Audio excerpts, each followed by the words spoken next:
Shalom, salam sejahtera bagi kita semua, Bapak, Ibu, Saudara, Saudari yang terkasih di dalam nama Yesus Kristus. Selamat berjumpa kembali dalam program pelayanan kita, Khotbah Minggu, yang mana pada kesempatan ini kita akan mendengarkan yang menjadi bagian Khotbah Minggu tanggal 28 November 2021. Tapi sebelum itu, mari kita persiapkan hati kita mohon pertolongan Tuhan dalam doa kita. Kita bersatu di dalam doa. Bapa yang di surga, kami sungguh bersyukur atas segala kebaikan-Mu yang tetap boleh kami rasakan hingga saat ini, di mana kami masih diperkenankan untuk dengar-dengaran akan firman-Mu, khususnya yang menjadi bagian khotbah Minggu tanggal 28 November. Mari Tuhan yang berkuasa atas hamba-Mu yang berkata-kata dan juga yang berkuasa atas seluruh umat-Mu yang mendengarkannya. Biarlah firman-Mu yang dinyatakan dan ini semakin memampukan kami menjadi anak-anak Tuhan yang selalu melakukan kehendak-Mu. Oleh karena itu Bapa, berfirmanlah di dalam nama Yesus Kristus Tuhan dan Juru Selamat kami. Amin. Ya, jemaat yang terkasih, adapun yang menjadi bahan khotbah kita dalam kebaktian Minggu tanggal 28 November diambil dari kitab 1 Tesalonika pasal 3 ayat 9 sampai ayat 13. Mari kita baca firman Tuhan, demikian firman-Nya kepada kita semua. Sebab ucapan syukur apakah yang dapat kami persembahkan kepada Allah atas segala sukacita yang kami peroleh karena kamu di hadapan Allah kita. Siang malam kami berdoa sungguh-sungguh supaya kita bertemu muka dengan muka dan menambahkan apa yang masih kurang pada iman-Mu. Kiranya Dia, Allah dan Bapa kita, dan Yesus Tuhan kita membukakan kami jalan kepadamu. Dan kiranya Tuhan menjadikan kamu bertambah-tambah dan berkelimpahan dalam kasih seorang terhadap yang lain dan terhadap semua orang. Sama seperti kami juga mengasihi kamu. Kiranya Dia menguatkan hatimu supaya tak bercacat dan kudus di hadapan Allah dan Bapa kita pada waktu kedatangannya Yesus Tuhan kita dengan semua orang kudus-Nya.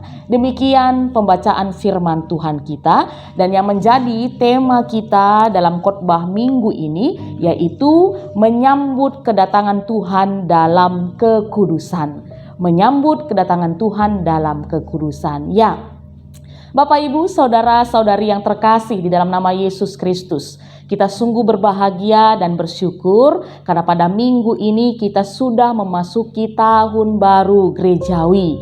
Ya, kita memasuki minggu Advent yang pertama. Dan dalam 4 minggu ke depan nanti kita akan dibawa dalam peziarahan rohani kita, yang mana kita masuk dalam minggu-minggu Advent, yang artinya kita masuk dalam masa penantian. Penantian akan kedatangan Tuhan Yesus. Dan dalam hal ini tidak hanya sebatas kedatangannya dalam kita memperingati hari kelahirannya sebagai juru selamat umat manusia yang kita peringati dalam Natal, tetapi juga penantian yang kita lakukan adalah masa persiapan kita untuk menyambut kedatangan Tuhan Yesus yang kedua kali sebagai Hakim Agung parusia.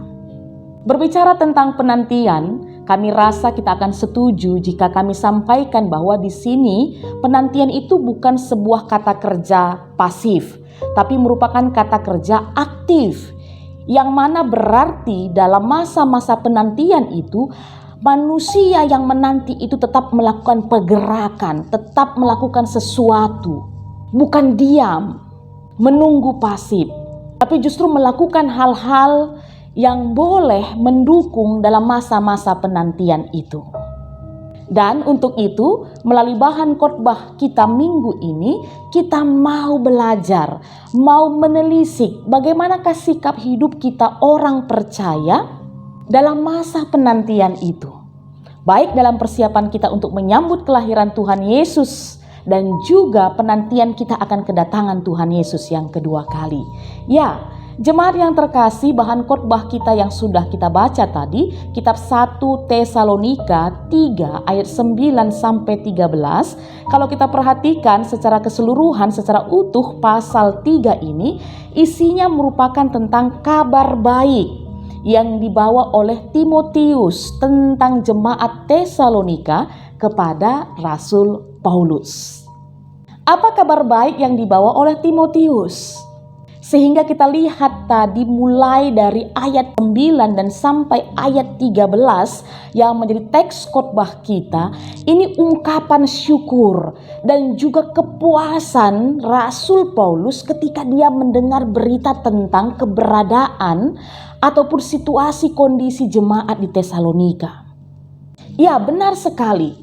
Ternyata jemaat Tesalonika yang adalah jemaat yang didirikan oleh Rasul Paulus, walaupun dia tidak bisa lama pada saat itu memberikan pengajaran kepada jemaat Tesalonika karena banyak orang-orang Yahudi pada saat itu yang tidak menyukai. Ada orang-orang di luar Yahudi yang mempelajari tentang Taurat Tuhan, sehingga mereka menganggap Rasul Paulus itu adalah sebuah ancaman, sehingga mereka melakukan trik-trik bagaimana Rasul Paulus bisa keluar dan tidak melanjutkan pengajaran ataupun pelayanannya di jemaat Tesalonika. Tapi ternyata begitu luar biasa bekas pelayanan yang dilakukan oleh Rasul Paulus, karena kita sama-sama tahu bahwa Rasul Paulus sepanjang melakukan pelayanannya bukan hanya sebatas mengandalkan dirinya, mengandalkan pengetahuannya, tapi dia selalu mengundang Roh Tuhan untuk menuntun dia untuk melakukan pengajaran-pengajarannya. Dan akhirnya pengajaran dan pelayanan yang dilakukannya kepada jemaat Tesalonika berbuah manis. Yang mana ketika dia mendengar informasi dari Timotius yang dia kirim untuk melanjutkan pelayanan sekaligus juga untuk mengetahui bagaimana kondisi jemaat Tesalonika, ternyata Timotius membawa kabar sukacita, kabar baik tentang jemaat Tuhan itu. Di tengah-tengah kesusahan, di tengah-tengah penderitaan yang masih terus dialami oleh jemaat Tesalonika pada saat itu, tapi ternyata itu tidak membuat mereka mundur untuk tetap menyembah Tuhan, untuk tetap hidup saling mengasihi, untuk tetap hidup saling menjaga satu sama lain, hidup kudus tak bercacat sambil terus menunggu kedatangan Tuhan Yesus yang kedua kalinya. Ternyata pengharapan akan parusia, kedatangan Tuhan Yesus yang kedua kalinya itu mendorong jemaat Tuhan di Tesalonika untuk tetap hidup setia, hidup mengandalkan Tuhan, hidup benar, saling mengasihi, melakukan segala sesuatunya sesuai dengan kehendak Tuhan, hidup kudus dan tak bercacat. Inilah kabar baik yang dibawa oleh Timotius kepada Rasul Paulus. Dan ketika mendengar itu, Rasul Paulus berkata seperti di ayat 9 tadi, sebab ucapan syukur apakah yang dapat kami persembahkan kepada Allah atas segala sukacita yang kami peroleh karena kamu di hadapan Allah kita. Sampai-sampai Rasul Paulus tidak lagi bisa merangkai kata-kata. Saking senangnya, saking bersukacitanya mendengar tentang jemaat Tesalonika. Dan kalau kita lanjutkan di ayat 10, bagaimana Rasul Paulus mengatakan bahwa siang malam kami berdoa sungguh-sungguh supaya kita bisa bertemu kembali, tatap muka. Rasul Paulus menyampaikan apa yang menjadi kerinduannya, semangatnya untuk bisa berjumpa dengan jemaat Tesalonika, karena begitu luar biasanya berita yang dia dengar tentang jemaat Tesalonika. Dan tidak hanya sebatas itu, di ayat 11 kembali Rasul Paulus menyampaikan apa yang menjadi doa dan pengharapannya. Kiranya Tuhan Yesus kita, Allah Bapa kita membukakan jalan untuk itu. Di ayat 12 kembali Rasul Paulus menyampaikan apa yang menjadi pengharapannya, agar kiranya Tuhan tetap memberkati jemaat Tesalonika untuk bertambah-tambah dan berkelimpahan dalam kasih seorang terhadap yang lain dan terhadap semua orang, sama seperti mereka mengasihi jemaat itu. Dan di ayat 13 Rasul Paulus juga menyampaikan yang menjadi doa dan pengharapannya agar jemaat Tesalonika tetap kuat di dalam Tuhan, tetap setia di dalam Tuhan, hidup kudus dan tak bercacat. Ya, jemaat Tuhan yang terkasih, kehidupan jemaat Tesalonika ini yang disaksikan oleh Alkitab kepada kita pada khotbah minggu pada saat ini, kiranya juga kita hidupi dalam kehidupan rohani dan berjemaat. Kenapa bisa jemaat Tesalonika sedemikian rupa? Karena dia sampai kepada sebuah pemahaman tentang pengharapan akan parusia itu.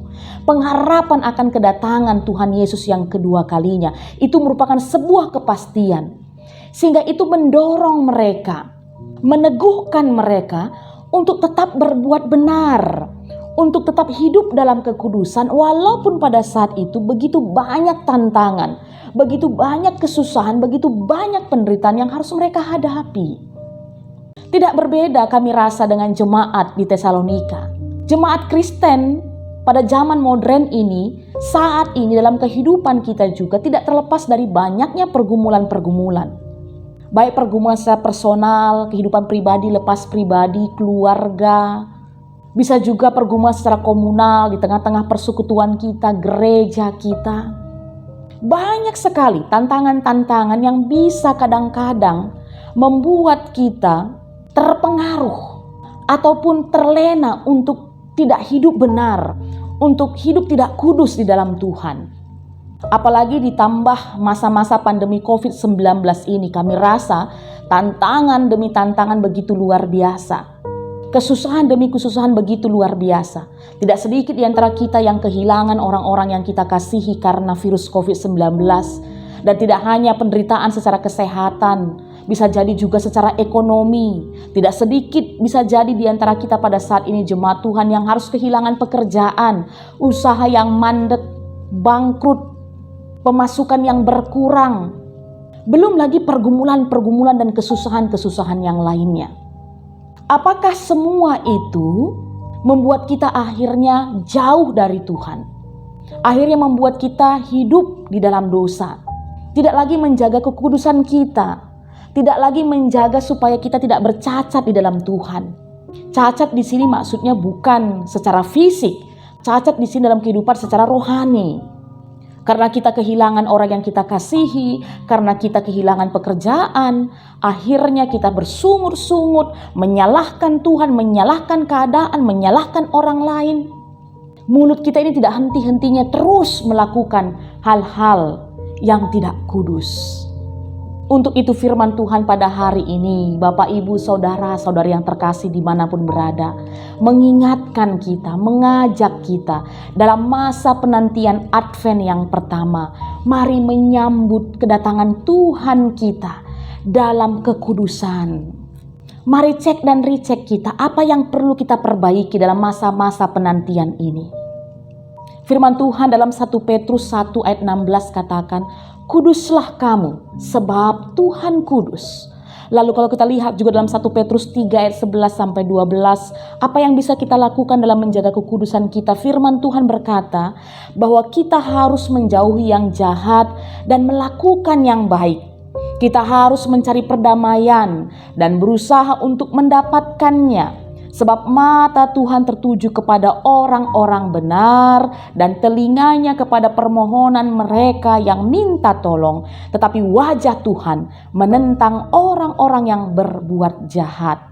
Karena itu, kalau kita lanjut lagi nanti dalam 2 Korintus 13 ayat 11b, firman Tuhan berkata, usahakanlah dirimu supaya sempurna. Kehidupan orang percaya harus selalu hidup berkenan di hadapan Tuhan, hidup kudus.